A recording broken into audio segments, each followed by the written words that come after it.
అందరూ తలలు వంచండి. వస్తుంది కదా, ఆనైంది కదా. తలలు వంచండి, ప్రార్థన చేసుకుందాం. వాక్య పరిచర్య కొరకు ప్రార్థన. అందరూ చేతులు జోడించండి, మోకరించండి. ప్రార్థన. ప్రేమ కలిగిన తండ్రి, కృప కలిగిన ప్రభా, సత్యస్వరూపుడమైన తండ్రి, మీ ఘనమైన శ్రేష్టమైన పరిశుద్ధమైన నామానికి వందనాలు, స్తుతులు, స్తోత్రాలు చెల్లిస్తున్నాం తండ్రి.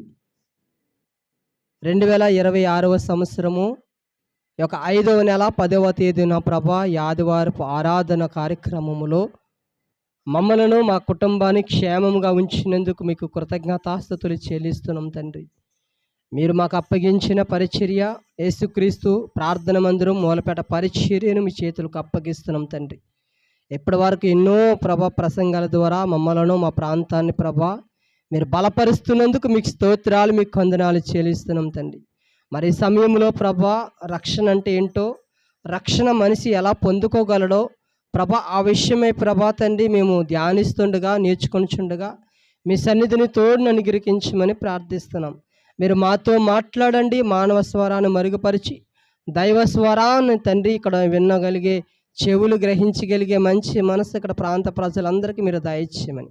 ప్రభాయ సంఘములో ప్రభా తండ్రి ఉన్న ప్రభా కొద్ది మందిగా కూడుకొని మిమ్మల్ని స్తుతిస్తుండగా, మిమ్మల్ని ఆరాధిస్తుండగా ప్రభా నీ ఆత్మ సహాయమును మాకు దయచేయమని ప్రార్థిస్తున్నాం. ఎటువంటి ఆంతర్యము, ఎటువంటి ఆటంకాలు జరగకుండా క్రమముగా మర్యాదకరంగా ఇప్పటి వరకు మీరు జరిగించిన విధానానికి మీకు స్తోత్రాలు ప్రభా. మిగతా సమయాన్ని కూడా మీరు అనుకూలపరచమని, మీరే అధ్యక్ష వహించమని, మీ నామానికి మహిమ తెచ్చుకోమని, మమ్మల్ని అందరినీ వాక్యము చేత బలపరచమని యేసుక్రీస్తు వారి పరిశుద్ధమైన నామములో అతి మిక్కిలి వినయపూర్వకంగా ప్రార్థించి వేడుకుంటున్నాను కన్న తండ్రి, ఆమేన్. చాలా మంచిది, చాలా సంతోషం. మరి దేవుడు మనలను, మన కుటుంబాన్ని ప్రేమించి చక్కటి తరుణాన్ని మనందరికీ దేవుడు దయచేశాడు. ఇట్టి భాగ్యము ఎందరికో గొప్పవారికి, ఎందరికో ధనవంతులకి, ఎందరికో పేరు ప్రఖ్యాతలు కలిగిన వారికి ఈ దినము లేనప్పటికీ కూడా ఏ యోగ్యత లేని మనలను, ఏ అర్హత లేని మనలను దేవుడు ప్రేమించి తన సజీవమైన రెక్కల చాటున కాచి కాపాడి భద్రపరిచి మనలను, మన కుటుంబాన్ని, మన సంఘాన్ని ఈ దినము సజీవ లెక్కలో ఉంచిన ఆ పరమ తండ్రి అయిన దేవాది దేవునికి మాత్రమే మహిమ కలుగును గాక, ఆమేన్. చాలా సంతోషం. మరి కూడి వచ్చిన మీ అందరికీ మన లోకరక్షకుడైన యేసుక్రీస్తు వారి పేరట నా ప్రత్యేకమైన వందనాలు తెలియజేసుకుంటున్నాను. ఎందరైతే ఈ మాటల శబ్దం ద్వారా మీరు వింటున్నారో మీ అందరికీ కూడా యేసుక్రీస్తు ప్రార్థన మందిర పరిచర్య తరపున గ్రామ పెద్దలకు, గ్రామ కాపురస్తులందరికీ కూడా మా ప్రత్యేకమైన వందనాలు మీకు తెలియజేస్తున్నాం. మీ క్షేమం కొరకు మేము ప్రార్థన చేస్తున్నాం, మీ ఆరోగ్యాల కొరకు మేము ప్రార్థన చేస్తున్నాం. దేవుడు చక్కటి సంతోషాన్ని, చక్కటి ఆనందాన్ని, మీ ప్రాంతానికి చక్కటి రక్షణ భాగ్యాన్ని దేవుడు దయచేయాలని మనస్ఫూర్తిగా దీన సేవకుడుగా మిమ్మల్ని దేవుణ్ణి కోరుకుంటున్నాను. చాలా మంచిది, చాలా సంతోషం. ఈరోజు ఒక మంచి సందేశం ద్వారా దేవుడు మనతో మాట్లాడబోతున్నాడు కనుక మనము చాలా మర్యాదకరంగా, క్రమంగా, ఎటువంటి డిస్టర్బెన్స్ లేకుండా, జాగ్రత్త కలిగి, భయభక్తులు కలిగి దేవుని సన్నిధానంలో కొన్ని నిమిషాలు దేవుని వాక్యం మనం వింటున్నాం కనుక మీకు మొదటగా తెలియజేస్తున్నాను, ఎటువంటి డిస్టర్బెన్స్ కానీ, అల్లరి కానీ ఎవరు చిన్న బిడ్డలు చేయకుండా జాగ్రత్తగా మీరు ఉండవలసిందిగా మీకు మొదటగా తెలియజేస్తున్నాను. ఈరోజు మనం నేర్చుకుంటున్న అంశం, దేవుడు మనకి నేర్పిస్తున్న అంశం ఏంటో తెలుసా? రక్షణను ఎలా పొందాలి. చాలామంది అనుకుంటారు, ఇలా మందిరానికి వస్తే మేము మందిరానికి వస్తున్నాం కనుక మేము రక్షించబడ్డాము అనుకుంటారు. మనం జాగ్రత్తగా వినాలి. మందిరానికి వస్తే రక్షించబడినట్టేనా? మందిరంలో కూర్చొని మోకరించి ప్రార్థన చేస్తున్నంత మాత్రాన మనం రక్షించబడినట్లేనా? మందిరానికి వచ్చి ప్రార్థన చేసి పాటలు పాడినంత మాత్రాన మనం రక్షించబడినట్లేనా? మందిరానికి వచ్చి మనము బైబిల్ గ్రంథాన్ని ధ్యానించినంత మాత్రాన మనం రక్షించబడినట్లేనా? వాక్యం చదివినంత మాత్రాన మనం రక్షించబడినట్లేనా? కానీ మనుషుల ఆలోచన ఎలాగుంటాయి? నేను మందిరానికి వెళ్తున్నాను కనుక నేను రక్షించబడ్డాను, నేను పాటలు పాడుతున్నాను కనుక నేను రక్షించబడ్డాను, నేను ప్రార్థన చేస్తున్నాను కనుక నేను రక్షించబడ్డాను, నేను వాక్యం ధ్యానిస్తున్నాను కనుక నేను రక్షించబడ్డాను, నేను వైట్ బట్టలు ధరిస్తున్నాను కనుక నేను రక్షించబడ్డాను. లేకపోతే పరిచర్యలో దేవుని యొక్క మందిరంలో నా ఎంత ఒక పాత్రను వహిస్తున్నాను కనుక, నేనంటూ ఒక పరిచర్య చేస్తున్నాను కనుక నేను రక్షించబడినట్లే. పెయింట్లు వేస్తున్నాను, మందిరానికి స్థలం ఇచ్చాను, మందిరం కట్టించడానికి ధన సహాయం సమకూర్చాను, ఎంతగో సామాగ్రిని సమకూర్చాను, ఎంతగానో ఇల్లు తుడుస్తున్నాను, తడిగుడ్లు పెడుతున్నాను, చక్కగా శుభ్రం చేస్తున్నాను, దేవుడు నన్ను రక్షించుకున్నాడు, దేవుడు నన్ను రక్షించినట్టే అనుకుంటే అది పొరపాటు. కొంతమంది ఏం చేస్తారో తెలుసా? అమ్మా అడుగుతాను, మరలా అడుగుతాను నేను. కొంతమంది ఏం చేస్తారో తెలుసా? వారి బైకుల మీదో, కార్ల మీదో, ఆటోల మీదో, వాహనాల మీద ఏమని వేస్తారో తెలుసా? గాడ్ ఈజ్ గిఫ్ట్ అంట. ఏం గిఫ్ట్ అంట? దేవుడిచ్చిన గిఫ్ట్ అను రాసినంత మాత్రాన మనం రక్షించబడినట్లేనా? లేకపోతే ఏంటి, క్రైస్తవుల పేరు పెట్టుకున్నంత మాత్రాన పేత్రని, ఆంద్రేయని, యాకోబని, మత్తయ్యని, లోకాయని, మార్క్ అని, ఎస్తేర్ అని, రూత్ అని, ఏంటి మేరీ అని, శాంతి అని రకరకాలుగా బైబిల్ గ్రంథంలో భక్తుల పేర్లు పెట్టుకున్నంత మాత్రాన మనం రక్షించబడినట్లేనా? కాదే. లేకపోతే దేవుడి చేత ఒక అద్భుతమైన కార్యము, దేవుడు మన పట్ల ఒక స్వస్థత కానివ్వండి, ఒక ఆశ్చర్యమైన కార్యమును కానీ దేవుడు మన జీవితంలో జరిగిస్తే మనం రక్షించబడినట్లేనా? ఉదాహరణకి గర్భఫలాలు లేక ఎన్నో సంవత్సరాల నుంచి బాధపడుతున్న వారికి దేవుడు గర్భఫలాలు ఇస్తే మనం రక్షించబడినట్లేనా? లేకపోతే స్వస్థత ఏ చోటకి వెళ్ళినా స్వస్థత జరగట్లేదు, నేను దేవుని దగ్గరకు వచ్చాను, స్వస్థత పొందుకున్నాను, అంత మాత్రం మనం రక్షించబడినట్లేనా? మందిరానికి వస్తేనే రక్షించబడినట్లే కాదు, మందిరంలో పాటలు పాడినంత మాత్రం రక్షించబడినట్లు కాదు, ప్రార్థన చేసినంత మాత్రం రక్షించబడినట్లు కాదు, వాక్యం చదివినంత మాత్రం రక్షించబడినట్లు కాదు, వాక్యం చెప్పినంత మాత్రాన రక్షించబడినట్లు కాదు. తెల్ల బట్టలు వేసుకోనో, బైబిల్ శంకలో పెట్టుకోనో, లేకపోతే వాహనాల మీద ఒక మంచి పేరు రాసుకోనో, లేకపోతే భక్తుల పేర్లు మనకు నామకరణం పెట్టుకోవడమోనో, లేకపోతే దేవుని చేత ఒక స్వస్థత కానీ ఒక అద్భుతమైన ఆశ్చర్యమైన కార్యం మన జీవితంలో జరిగితే మనం రక్షించబడినట్లేనా? కాదు. మరి ఎలా వస్తుంది రక్షణ? పాటలు పాడితే రక్షణ రాదా? వాక్యం చదివితే రక్షణ రాదా? నేను ప్రార్థన చేస్తే రక్షణ రాదా? నేను మందిరానికి వస్తే రక్షణ రాదా? దేవుని పరిచర్య చేస్తే నాకు రక్షణ రాదా? నేను దేవుని పేర్లు పెట్టుకున్నంత మాత్రం నాకు రక్షణ రాదా? దేవుడిచ్చిన వ్యాపారాల మీద, దేవుడిచ్చిన వాహనాల మీద ఆయన పేరు, ఆయన వాక్యము మనం ఉచ్చరించినంత మాత్రాన మాకు రక్షణ రాదా? ఆ ఉచ్చరణ చేస్తే రక్షణ రాదా? మరి రక్షణ మనుషులకి ఎలాగొస్తుంది? రక్షణ ఎలాగొస్తుందో బైబిల్ గ్రంథంలో ఒక అద్భుతమైన మాట మనకి కనిపిస్తుంది. ఆ మాట చూపించాలని ఆశపడుతున్నాను. పరిశుద్ధ గ్రంథం అందరూ తెరవండి. అందరూ పరిశుద్ధ గ్రంథాన్ని తెరిచి ఒక అద్భుతమైన మాట మనము చూద్దాం. అపోస్తలుడైన పౌలు రోమీయులకు పత్రిక రాస్తూ 10వ అధ్యాయము 9వ వచనంలో ఒక మంచి మాట కనిపిస్తుంది. కొత్త నిబంధన పుస్తకాలు తెరవండి. అపోస్తలుడైన పౌలు రోమీయులకు రాసిన పత్రిక 10వ అధ్యాయము 9వ వచనం జాగ్రత్తగా చూడండి, నేను చదువుతున్నాను. అదేమనగా రక్షణ ఎలాగ వస్తుందో చాలా స్పష్టంగా దేవుడు రాయించిన మాటలు మనం చదువుతున్నాము. అపోస్తలుడైన పౌలు రోమీయులకు రాసిన పత్రిక 10వ అధ్యాయము 9వ వచనం చదువుతున్న, జాగ్రత్తగా వినండి. అదేమనగా యేసు ప్రభువని నీ నోటితో ఒప్పుకొని. ఎవరి నోటితో ఒప్పుకోవాలంట? ఎవరికైతే దేవుడు నోరిచ్చారో ఎవరికి వారిగా వారి నోటితో యేసు ప్రభువని మన నోటితో ఎవరికి వారిగా మనము ఒప్పుకోవాలి. ఒప్పుకొని ఏం చేయాలి? దేవుడు మృతుల్లో నుండి ఆయన లేపినని హృదయంలో విశ్వసించిన ఎడలా నీవు రక్షింపబడుదువు. పాటలు పాడితే రక్షించబడవు, వాక్యం చదివితే రక్షించబడవు, ప్రార్థన చేస్తే రక్షించబడవు, దేవుని మందిరానికి వస్తే రక్షించబడవు, దేవుని చేత స్వస్థత పొందితే రక్షించబడవు, దేవునికి ఒక పరిచర్యకు సహకారం చేస్తే రక్షించబడినట్లు కాదు. ఎలా రక్షించబడినట్లంట? రక్షణ ఎలా వస్తుందంట? పరిశుద్ధ గ్రంథం ఎలా చెప్తుంది? దేవుడు వాక్యం ఎలా సెలవిస్తుంది? రక్షణ ఎలా వస్తుంది మనకి? యేసు ప్రభువు అని మన నోటితో ఒప్పుకోవాలి. యేసు క్రీస్తుని దేవుడు మృతుల్లో నుండి తిరిగి లేపిన దేవుణ్ణి విశ్వసించాలి, నమ్మాలి. ఆ వార్తను వినాలి, ఆ కార్యాన్ని వినాలి, మనం నమ్మాలి. దేవుడు సమాధి చేస్తానన్నాడు, 3వ రోజున తిరిగి లేపుతానన్నాడు యేసుక్రీస్తు వారిని. ఆ విషయాన్ని నువ్వు విశ్వసించాలి, నమ్మాలి.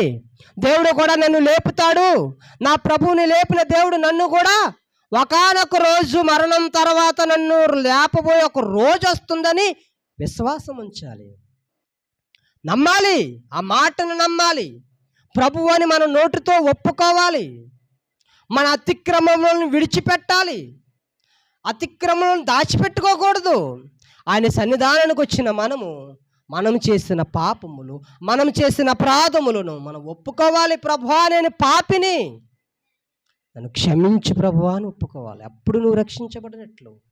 నువ్వు ఒప్పుకొని ఆ పాప జీవితాన్ని, ఆ పాప స్వభావాన్ని విడిచిపెట్టి నవీన స్వభావాన్ని ఎప్పుడైతే నువ్వు ధరించుకొని అడుగులేస్తావో ఆయన బాటలో, అప్పుడు మనం రక్షించబడినట్లు. దేవుడి నామానికి మహిమ కలుగును గాక. అర్థమవుతున్నాయి నా మాటలు? ప్రభు అని ఒప్పుకోవాలి. యేసు ప్రభు అని ఎవరి నోటుతో, ఎవరి వారి దేవుడు మనకిచ్చిన నోటుతో మనం ఒప్పుకోవాలి. దేవుడు లేపుతానన్న దేవుడు నమ్మదగిన దేవుడు, వాగ్దానం చేసిన దేవుడు, ఆయన నమ్మదగిన దేవుడు, మనకి నమ్ముకోవడానికి అర్హత ఉన్న దేవుడు ఆయన, మనకి స్తోత్రం చెప్పడానికి స్తోత్రార్హుడు ఆయన అని మనం విశ్వాసం ఉంచాలి. అంత మాత్రమే కాదు, మరొక మాట మీకు చూపించాలని ఆశపడుతున్నాను. మత్తయి గారు రాసిన సువార్త 24వ అధ్యాయం, మత్తయి గారు రాసిన సువార్త 24వ అధ్యాయము 13వ వచనం. మత్తయి గారు రాసిన సువార్త 24వ అధ్యాయము 13వ వచనం మంచి మాట మనకు కనిపిస్తుంది.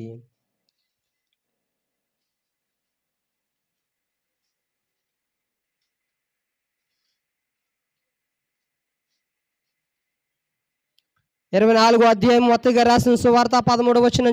అంతకు సహించువాడు వాడే రక్షింపబడును. అంతం వరకు సహించాలి. శ్రమ వచ్చినా, బాధ వచ్చినా, కన్నీరు వచ్చినా, నిందలు వచ్చినా, అవమానాలు వచ్చినా, అంత కరువులు వచ్చినా, ఎంత అనారోగ్య పరిస్థితులు వచ్చినా, ఎన్ని ఇబ్బందులను చుట్టుముట్టినా నీ ప్రాణం నా ప్రాణం పోయేంత వరకు మనం సహించాలి. ఆ నిందను సహించాలి, ఆ శ్రమను సహించాలి. ఓర్పు కలిగి ఉండాలి. పొరపాటున మన నోట నుండి దేవుని దూషించే విధంగా మన ఆలోచన ఉండకూడదు. అంతం వరకు సహించువాడు ఎవడో వాడే రక్షింపబడతాడు. చిన్న కష్టం వచ్చిందనుకో, ప్రభువుని వదిలేసే రోజులు ఇవి. చిన్న నింద వచ్చిందో, చిన్న ఆపద వచ్చిందో, చిన్న అనారోగ్య పరిస్థితి వచ్చిందో, లేకపోతే ఎవరొక్కరి ఇంట్లో మరణిస్తే, ఈ ప్రభు మాకు కలిసి రాలేదండి, ఈ దేవుడు మాకు కలిసి రాలేదండి, ఏ మేలు పొందుకున్నామండి, ఏ లాభం పొందుకున్నామండి, నా బిడ్డలను పోగొట్టుకున్నాము, నా భర్తను పోగొట్టుకున్నాము, నా భార్యను పోగొట్టుకున్నాను, వ్యాపారాలు పోయినాయి, ఆస్తులు పోయినాయి, అనారోగ్య పరిస్థితుల్లో ఉన్నాను, ఆరోగ్యము పోయింది, కుటుంబము దూరం అయిపోయింది, కష్టాలు వచ్చాయి, కన్నీరు దిగమిక్కుని బ్రతుకుతున్నాను, శ్రమలు వచ్చే, నిందలు వచ్చే, అవమానాలు వస్తున్నాయి, ఈ దేవుడు మాకు కలిసి రాలేదని ఈరోజు ప్రభువుని విడిచిపెట్టేవారు లేరా సమాజంలో? వారు రక్షింపబడినట్లు కాదు. పొరపాటున ఆలోచనలు మనకి విశ్వాసులుగా మనకు ఉండకూడదు. ఒకవేళ పిల్లలు చనిపోయినా, ఒకవేళ భర్త చనిపోయినా, ఒకవేళ భార్య చనిపోయినా, వ్యాపారం పోయినా, ఆస్తులు పోయినా, అంతస్తులు పోయినా, పేరు ప్రఖ్యాతులు పోయినా, ఆరోగ్యము పోయినా, ఏ మాత్రం మనం ఇంచు కూడా విశ్వాసములో వెనక్కి వెళ్ళకూడదు. యోబు ఎలాగైతే నిలబడ్డాడో, యోబు ఎలాగైతే ఓర్పు కలిగి, సహనం కలిగి ఓర్చుకున్నాడో, అట్టి విశ్వాసం ప్రతి క్రైస్తవుడిగా మనం ఉంటే, ధరించుకుంటే మనం రక్షింపబడతాం. అంతవరకు సహించాలి. డాక్టర్ వచ్చి ఇదిగో రేపు చనిపోతావమ్మా అన్నా సరే, నాలో విశ్వాసం ఇంచు కూడా కదలకూడదు. అవిశ్వాసులుగా మన నోటు నుంచి ఆయన మాటలు ఉచ్చారణ చేయకూడదు. అవిశ్వాసులుగా మాట్లాడినట్టుగా మనం మాట్లాడకూడదు. అంతం వరకు సహించిన వాడే రక్షింపబడినట్లు. మరొకసారి చెప్తున్నాను, మందిరానికి వస్తే నువ్వు రక్షించబడినట్లు కాదు, పాటలు పాడితే నువ్వు రక్షించబడినట్లు కాదు, ప్రార్థన చేస్తే నువ్వు రక్షించబడినట్లు కాదు, వాక్యం చదివితే నువ్వు రక్షించబడినట్లు కాదు, నువ్వు కానుక ఎక్కివిచ్చినంత మాత్రాన నువ్వు రక్షించబడినట్లు కాదు. పరిచర్య, ఎంత ఉన్నతమైన పరిచర్య నువ్వు చేసినా, దేవుని పరిచర్యకు, దేవుని మందిరములు ఎంత పరిచర్య చేసినా నువ్వు రక్షించబడినట్లు కాదు. భక్తులు పేర్లు పెట్టుకున్నంత మాత్రాన నువ్వు రక్షించబడినట్లు కాదు. ఎలా రక్షణ వస్తుంది? యేసు ప్రభువు అని మన నోటితో ఒప్పుకోవాలి. మూడో దినాన ప్రభువుని లేపుతానన్న దేవుడు లేపాడు. ఒకరోజు నేను మరణిస్తాను, సమాధి చేయబడతాను, అలా దేవుడు నన్ను లేపుతాడు అని నమ్మకం ఉండాలి నాకు. అంతం వరకు సహించేంత విశ్వాసం ఉండాలి. ఇంచు కూడా విశ్వాసంలో కదలకూడదు, అసలు కదలకూడదు. రక్షింపబడిన మనం ఏం చేయాలో తెలుసా? సత్క్రియలు చేయాలి. యాకోబు రాసిన పత్రిక 2వ అధ్యాయము 26వ వచనం. ప్రతి క్రైస్తవుడు ఎవరైతే రక్షింపబడుతున్నారో, ఎవరైతే క్రీస్తు రాజ్యంలో చేర్చబడ్డారో, వారి యొక్క పేరు నమోదు చేయబడిందో, వారందరూ ఏం చేయాలో తెలుసా? యాకోబు రాసిన పత్రిక 2వ అధ్యాయము 26వ వచనం.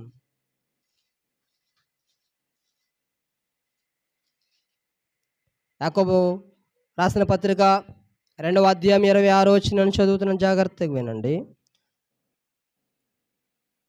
ప్రాణము లేని శరీరం ఎలాగూ మృతమో, అలాగే క్రియలు లేని విశ్వాసము మృతము. క్రియ లేని విశ్వాసము. నేను పేరుకి మాత్రమే క్రైస్తవుడిని, పేరుకి మాత్రమే సేవకుడిని, కానీ నాలో మంచి క్రియలేమి కనిపించట్లేదు. ఒక వ్యక్తి నా ఎదురుగుంట కన్నీరు కారుస్తుంటే కనీసం నా చేతులు ఆ కన్నీరుని తుడవలేకపోతున్నాయి. ఒక వ్యక్తి బాధల్లో ఉంటే నేను నా నోటి నుంచి ఆయనను ధైర్యపరచలేకపోతున్నాను. ఒక వ్యక్తి కష్టంలో ఉన్నాడు, ఒక వ్యక్తి అనారోగ్య పరిస్థితుల్లో ఉన్నాడు, ఒక వ్యక్తి అవమానాల్లో నిందల్లో ఉన్నాడు, ఎన్నో ఇబ్బందులు పడుతున్నాడు, కనీసం పరామర్శించడానికి వెళ్ళట్లేదు. నేను విశ్వాసం అయిపోతానా? సాటి మనిషిని ప్రేమించలేని వాడు విశ్వాస అయిపోతాడా? సాటి వ్యక్తిని ప్రేమించలేనివాడు క్రైస్తవుడు అయిపోతాడా? సాటి వ్యక్తిని, సాటి సహోదరుని ప్రేమించలేని వాడు సేవకుడు అయిపోతాడా? ఎవరు? మనం క్రియలు ఉండాలి. క్రియలు లేని విశ్వాసము మృతము, శవం అంటది. శవంతో సమానం పోల్చాడు, శవంతో పోల్చాడు. క్రియలు లేని విశ్వాసం. ఆ వైపు చూడండి. క్రియలు చేయాలి, సత్క్రియలు చేయాలి క్రైస్తవుడు. మిషనరీలు ఏం చేశారు తెలుసు? మన భారతదేశానికి వచ్చి వారి చరస్థల ఆస్తులమ్మి మనకు చదువు నేర్పించారు, మనకు వైద్యాన్ని ఇచ్చారు, మనకు వస్త్రాలు ఎలా వేసుకోవాలో నేర్పించారు, మాటలు ఎలా ఆడాలో నేర్పించారు, సంస్కారం నేర్పించారు, ఆడబిడ్డలకు చదువులు నేర్పించారు, అకౌంట్లో డబ్బులు దాచుకోవాలని బ్యాంకులు ఖాతాలు ఓపెన్ చేశారు. వారి ఆస్తులను అమ్మేశారు, బ్యారేజీలు కట్టారు, వాటర్ నిల్వ చేసుకోవడానికి ఐడీలు ఇచ్చారు, ఎన్నో ఆఫీసులు కట్టారు. ఇప్పుడు ప్రభుత్వ ఆఫీసులు ఉన్నాయి చూసారా, వారి కట్టిన కట్టడాలు అవి. కాకినాడలో పెద్ద పెద్ద మున్సిపల్ ఆఫీసులు, ఎంఆర్ఓ ఆఫీసులు, కలెక్టర్ ఆఫీసులు ఇవన్నీ ఉన్నాయి తెలుసా? వారి కట్టడాలు కదలట్లేదు తెలుసా? మిషనరీల ఆస్తులు అవి. మిషనరీలు తన ఆస్తులు అమ్మేసి మన భారతదేశానికి సేవలు చేస్తారు. అది సత్క్రియ అంటే.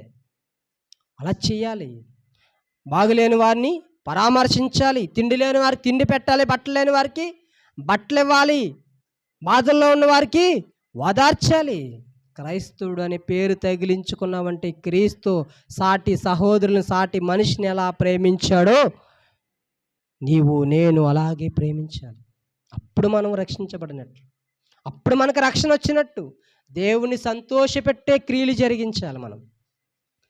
మనం చూసి దేవుడు బాధపడ్డాడు అనుకో, దేవుడు మనం చూసి కన్నీరు కార్చాడు అనుకో, మనం రక్షించబడినట్లేనా? అమ్మా, నా వైపు చూడాలి. దేవుడు నన్ను చూసి బాగా ఏడ్చేస్తున్నాడు, నా పనులు బాగోట్లేదు, నా క్రియలు బాగోట్లేదు, నా మాటలు బాగోట్లేదు, నా ప్రవర్తన బాగాలేదు, నా బిహేవియర్ బాగాలేదు, దేవుడు నన్ను చూసి చాలా బాధపడిపోతున్నాడు. ఇప్పుడు నేను రక్షణలో ఉన్నట్టా, రక్షణలో ఉన్నట్టా లేనట్టా? అమ్మా, మిమ్మల్ని అడుగుతున్నాను. దేవుడు నన్ను చూసి చాలా ఏడుస్తున్నాడు, చాలా బాధపడుతున్నాడు, నన్ను పుట్టించినందుకు బాధపడుతున్నాడు, నాకు రక్షణ ఇచ్చినందుకు బాధపడుతున్నాడు, ఆయన రాజ్యంలో చేర్చినందుకు దేవుడు నన్ను చూసి బాధపడుతున్నాడు, పరిచర్యను అప్పగించినందుకు బాధపడుతున్నాడు. ఇప్పుడు నేను రక్షించబడినట్టా, రక్షించబడలేనట్టా?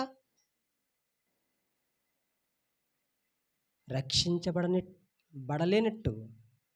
నాకు ఇంకా రక్షణ రాలేదు. దేవుణ్ణి సంతోషపరచాలి, నేను దేవుని ఆనందపరచాలి. దేవుడు నేత్రాలు నన్ను చూస్తున్నప్పుడు, ఈ భూలోకంలో నన్ను చూస్తున్నప్పుడు దేవుడు నన్ను చూసి ఆనందించాలి, దేవుడు సంతోషించాలి, దేవుడు మురిసిపోవాలి. బలా నమ్మకమైన మంచి దాసుడా అని పేరు ఆయన నోటి నుండి మాట రావాలి. అలా కాకుండా చాటుకెళ్ళి నన్ను చూసి ఏడ్చాడు అనుకోండి, నేను దేవునికి సంతోషించినట్టేనా? ఏమాత్రం అది రక్షణలో నేను లేనట్టే. దేవుని సంతోష పెట్టలేని పాట వ్యర్థమే.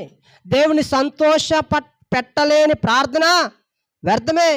దేవుని సంతోష పెట్టలేని పరిచర్య వ్యర్థమే. దేవుని సంతోష పెట్టలేని నా నామకరణ వ్యర్థమే. దేవుని సంతోష పెట్టలేని ఆయన వాక్యాలు నా గోడల మీద తగిలించేసుకున్నా, వాహనాల మీద తగిలించేసుకున్నా, ఎక్కడెక్కడ తగిలించేసుకున్నా, ఆఖరి నా శరీరం మీద తగిలించేసుకున్నా, అది వ్యర్థమే. దేవుని చిత్తాన్ని నేను నెరవేర్చలేకపోతే నా భక్తి వ్యర్థము, నా పరిచర్య వ్యర్థము, నా ప్రార్థన వ్యర్థము, నా పాట వ్యర్థము, నేను మందిరానికి రావడం కూడా వ్యర్థమే. అమ్మ నా వైపు చూడాలి, నా వైపు చూడండి నాన్న.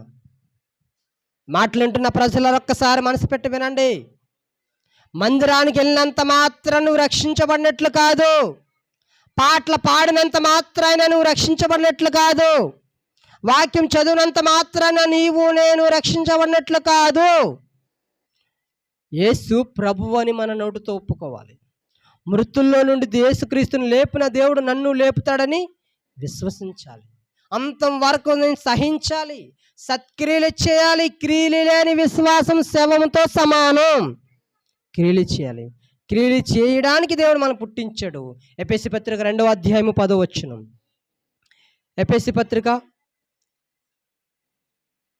ఎఫెసీలకు రాసిన పత్రిక 2వ అధ్యాయము 10వ వచనం చదువుతున్న జాగ్రత్త వినండి. మరియు వాటి యందు మనము నడుచుకొనవలెనని దేవుడు ముందుగా సిద్ధపరిచిన సత్క్రియలు చేయుటకే మనం క్రీస్తు యేసునందు సృష్టింపబడిన వారమై ఆయన చేసిన పనియే ఉన్నాం. దేవుడు మనల్ని ఎందుకు తయారు చేశాడు? ఎందుకు ఈ లోకానికి పుట్టించాడు? ఎందుకు ఈ భూలోకానికి దేవుడు మనల్ని పంపించాడంటే సత్క్రియలు చేయాలి. సత్క్రియలు చేయాలి. మనం క్రైస్తవుడు అనగానే లోకాన్ని ప్రేమించాలి.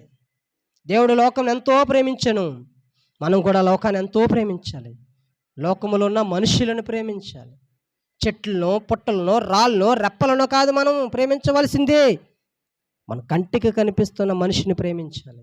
మన కంటికి కనిపిస్తున్న మనిషి ఏడుస్తుంటే మన చేతులు కన్నీరుని తొడవాలి. ఒక మనిషి మన కంటికి కనిపిస్తున్న మనిషి బాధల్లో ఉంటే ధైర్యాన్ని ఇవ్వాలి. మన చేతులు, మన మాట, మన ప్రవర్తన, మన చేతులు, మన ఆస్తి, మనకున్న ఐశ్వర్యం, మనకున్న సంపద ఆ వ్యక్తిని నిలబెట్టే విధంగా ఉండాలి. నిలబడుతున్నామా పడగొడుతున్నామా? ఈరోజు క్రైస్తవులు వడ్డీ వ్యాపారాలు చేసిన వారు లేరా? వ్యభిచారం చేసిన వారు లేరా? త్రాగేవారు లేరా? అబద్ధములు ఆడేవారు లేరా? ప్రేమించేవారు లేరా? తల్లిదండ్రులు మోసం చేసేవారు లేరా? భార్యని కొట్టేవారు లేరా? భర్తలను చంపేవారు లేరా? భార్యని చంపేవారు లేరా? పేరుకు మాత్రం క్రైస్తవులను పేరు తగిలించేసుకుంటే మనం రక్షించబడినట్లేనా? భార్యని కొట్టామనుకోండి మన రక్షణ వచ్చేసిందా? భర్తను అసహించుకుంటున్నాం, మనకు రక్షణ వచ్చిందా? తల్లిదండ్రుల మాట వినట్లేదు, మనం రక్షించబడినట్లేనా?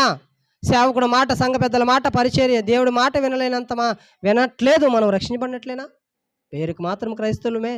రూతమ్మ, ఎస్తేరమ్మ, మేరీ, మార్తా, ఇటు రకరకాల పేర్లు పెట్టుకుంటున్నాం మనం. మన క్రియలు బాగలేకపోతే మనం రక్షించబడినట్లు కాదు. మన సత్క్రియలు చేయాలి. అందుకే దేవుడు మనం పుట్టించాడు. క్రైస్తవుడైన ప్రతి వాడు గుప్పిళ్ళు విప్పాలి. దేనికి విప్పాలి గుప్పిళ్ళు? అమ్మా, దేనికి విప్పాలి గుప్పిళ్ళు? దేనికి విప్పాలి? దేవుడు మనకు సమృద్ధిని ఇచ్చాడు, దేవుడు మనకి ధనాన్ని ఇచ్చాడు, దేవుడు మనకు ఐశ్వర్యాన్ని ఇచ్చాడు, దేవుడు మనకంటే ఒక స్థితిని ఇచ్చాడు. మనం సాటి మనిషి బాధల్లో ఉన్నప్పుడు మనం చేయూతనివ్వాలి, వారిని బలపరచాలి, వారిని ధైర్యపరచాలి, వారికి భరోసానివ్వాలి, వారి కన్నీరు తొడవాలి. అప్పుడే నిజమైన ఆరాధన చేసినట్టు. నేను మంచి స్లో ఎమోషన్లో నేను ఒక మంచి కీర్తన పాడి దేవునికి స్తోత్రం చెప్తూ దేవుని ఆకాశం వైపు చేతులు చాపి నేను ఎంత ఎమోషనల్గా, ఎంత మ్యూజిక్ పెట్టుకొని, ఎంత హృదయంతో నేను పాట పాడినా నా క్రియలు కానీ సత్క్రియలు నా చేయకపోతే, జాగ్రత్త వినాలి, ఈ చేతులు సత్క్రియలు చేయకపోతే నా ఆరాధన అంతా వ్యర్థమే తెలుసా? నా ఆరాధన అంతా వ్యర్థమే. నాలో ప్రేమ ఉండాలి, నాలో జాలి ఉండాలి, నాలో కనికరం ఉండాలి. సాటి మనిషిని చూస్తున్నప్పుడు నాకు ప్రభువు కనిపించాలి. మత్తయి రాసిన సువార్త 25వ అధ్యాయంలో మంచి మాటలు ఉంటాయి, ఎప్పుడైనా చెప్తాను. అద్భుతమైన ప్రసంగం ఉంటుంది దాంట్లో. ఒక మనిషికి, అమ్మా నా వైపు చూడండి, ఒక మనిషికి ఎండలో మిట్ట మధ్యాహ్నం గట్ల వచ్చి, అమ్మా ఒక గ్లాసు మంచినీళ్ళు ఇవ్వమ్మా అని ఒక మనిషి అడిగినప్పుడు, అడుగుతున్న మనిషిలో నువ్వు ఎవరిని చూడాలి తెలుసా? క్రీస్తుని చూడాలి. బట్టలు లేవమ్మా, వేసుకోవడానికి బట్టలు చిరిగిపోయాయి అని మంచిగా అబద్ధం ఆడకుండా స్వచ్ఛందంగా అడిగేవారికి నీ బట్టలు ఇవ్వాలి. ఆరోగ్యం బాగలేని వారిని పరామర్శించాలి. తిండి లేని వారికి తిండి పెట్టాలి. దాహంతో ఉన్న వారికి దాహం తీర్చాలి. బట్టలు లేని వారికి బట్టలు ఇవ్వాలి. బాధల్లో, కష్టాల్లో, ఇరుకుల్లో, ఇబ్బందుల్లో ఉన్న వారిని పరామర్శించాలి. అప్పుడు క్రీస్తు ప్రేమ నీలో ఉన్నట్లు లెక్క. క్రీస్తుని ప్రేమిస్తున్నావు, క్రీస్తుని అనుసరిస్తున్నావు, క్రీస్తుని యొక్క అడుగు జాడల్లో నువ్వు నడుస్తున్నావని లెక్క. నేను ఎవరిని ప్రేమించను, నా కుటుంబము, నా భార్య, నా పిల్లలు, నా పరిచర్య, నా సంఘమే అనుకుంటే మరి సాటి సహోదరులు ఎవరు? అది సంఘం కాదా? అది క్రీస్తు రక్తం ఇచ్చి సంపాదించిన మనుషులు కాదా? మనుషులు కాదా?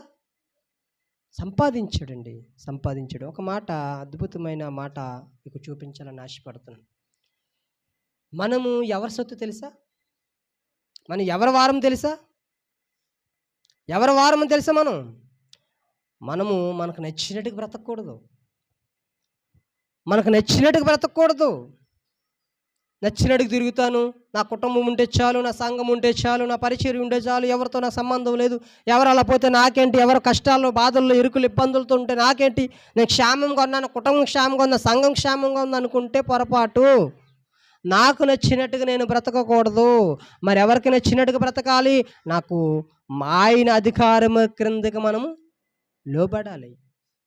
ఆయన వాక్యానికి మనం విధేయత చూపించాలి. ఆ వాక్యం ఏం చెప్తుంది? నిన్ను వలె నీ పొరుగు వారిని, అమ్మ చెప్పాలి, నిన్ను వలె నీ పొరుగు వారిని ప్రేమించాలని చెప్తున్నప్పుడు, ఇది నా సంఘము, ఇది నా కుటుంబము, ఇది నా వాళ్ళు, ఇది నా ఫ్యామిలీ, ఇది నా రక్తము అనే మాటలు మన క్రైస్తవుల నోటి నుండా రాకూడదు. ప్రేమించు, నీ కుటుంబాన్ని ప్రేమించు, నీ బిడ్డలను ప్రేమించు, నీ సంఘాన్ని ప్రేమించు, సాటి సహోదరులను కూడా ప్రేమించాలి. ప్రేమించాలి.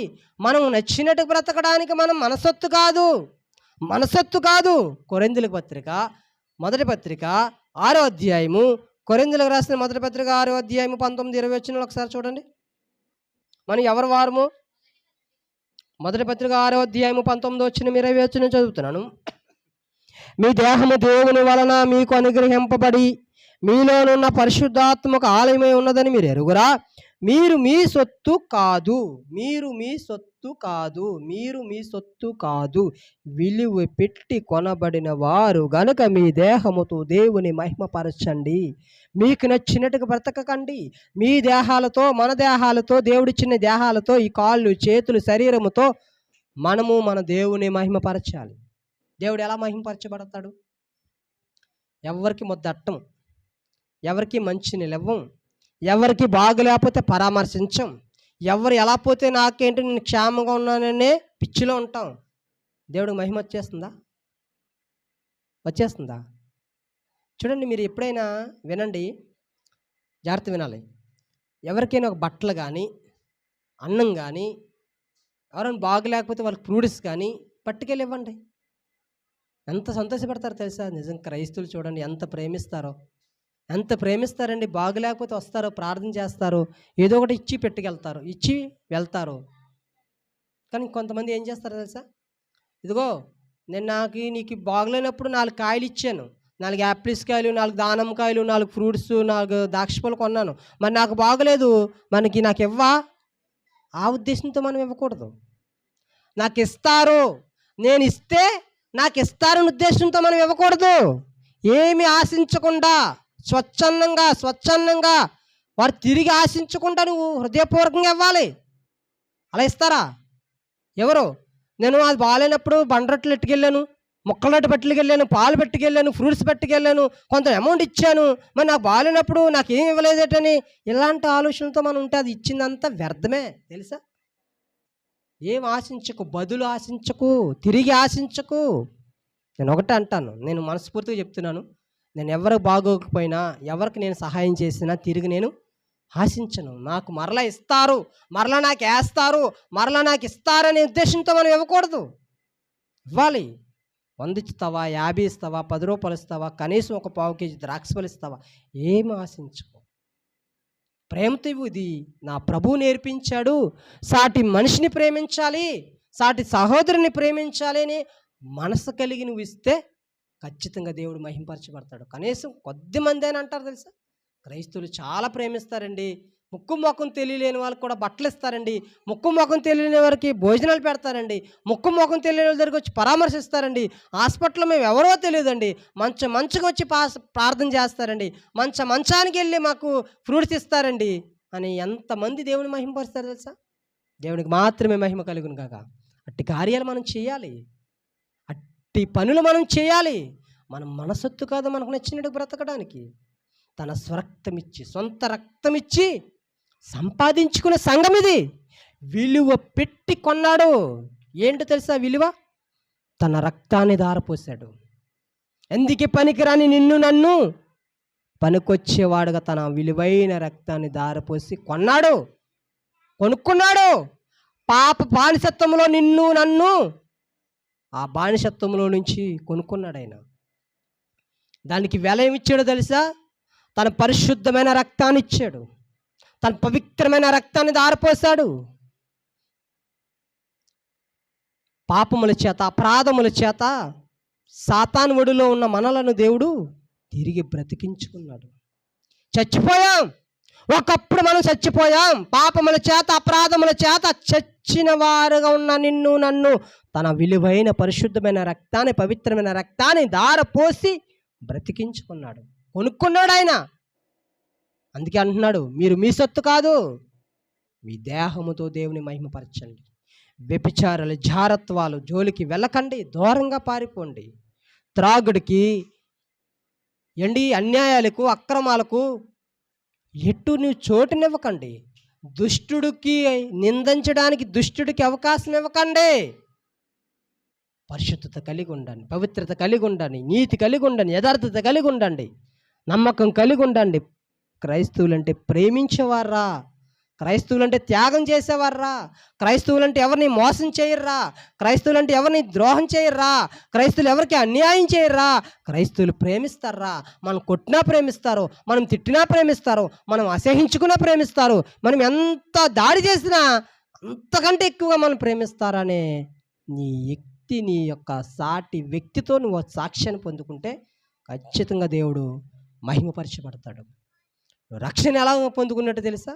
ఇన్ని పనులు చేయాలి, సత్క్రియలు చేయాలి, అంతవరకు సహించాలి, యేసు ప్రభు అని నోటితో ఒప్పుకోవాలి. ఒక అద్భుతమైన మాట మీకు చూపిస్తున్నాను.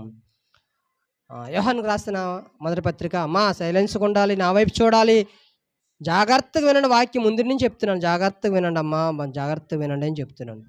యోహానుగా రాసిన మొదటి పత్రిక యోహాను మొదటి పత్రిక 1వ అధ్యాయం 7వ వచనము. అయితే ఆయన వెలుగులో ఉన్న ప్రకారం మనము వెలుగులో నడిచిన ఎడల మనము అన్యోన్య సహవాసం గల వారమే ఉందము. అప్పుడు ఆయన కుమారుడైన యేసు రక్తం ప్రతి పాపముల నుండి మనలను పవిత్రులుగా చేసింది. యేసు రక్తం ఏం చేసిందంట? చిటికలు నాకు చేతులు నొప్పడుతున్నాయి, అయినా సరే మీలో అసలు సలనం కనబట్టలేదు. ఇలా ఎందుకు వేస్తున్నాను నేను? అలర్ట్గా ఉండండి, జాగ్రత్తగా ఉండండి, వాక్యాన్ని వినండి అని చెప్తున్నాను. వినిపిస్తున్నాయా? చెవులు ఏమన్నా పనిచేయట్లేదా? యేసు రక్తము ప్రతి పాపముల నుండి మనల్ని పవిత్రులుగా చేసింది. మనం నచ్చినట్టు బ్రతకూడదు, క్రీస్తుకు విధేయత చూపించాలి, వాక్యానికి లోబడాలి. క్రీస్తు ఏ మాటలు అయితే మనకు నేర్పిస్తున్నాడో ఆ మాటలను మనం అనుసరించాలి, ఫాలో అవ్వాలి. వాక్యం తెలియలేని ప్రజలకు వాక్యాన్ని బోధించాలి, క్రియలు చూపించాలి.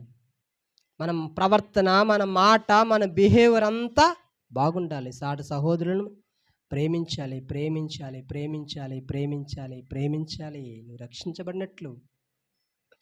బాప్తీసం తీసుకుంటున్నాను, ప్రభు రొట్టె బలారాధనలో నేను పాలుపంపులు పొందుకుంటున్నాను,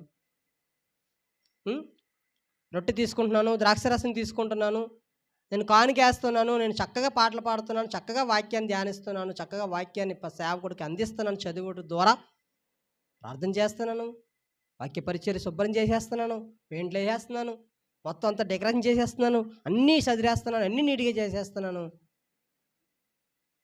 నా పేరు క్రైస్తవుల పేర్లు పెట్టుకున్నాను అని నేను రక్షించబడినట్లే, రక్షణలో ఉన్నట్టే అని భ్రమలో ఉంటే ఆ భ్రమలో నుంచి బయటకు రండి. ఈ రోజైనా పాటలు పాడితే రక్షించబడినట్లు కాదు, వాక్యం చదివితే రక్షించబడినట్లు కాదు,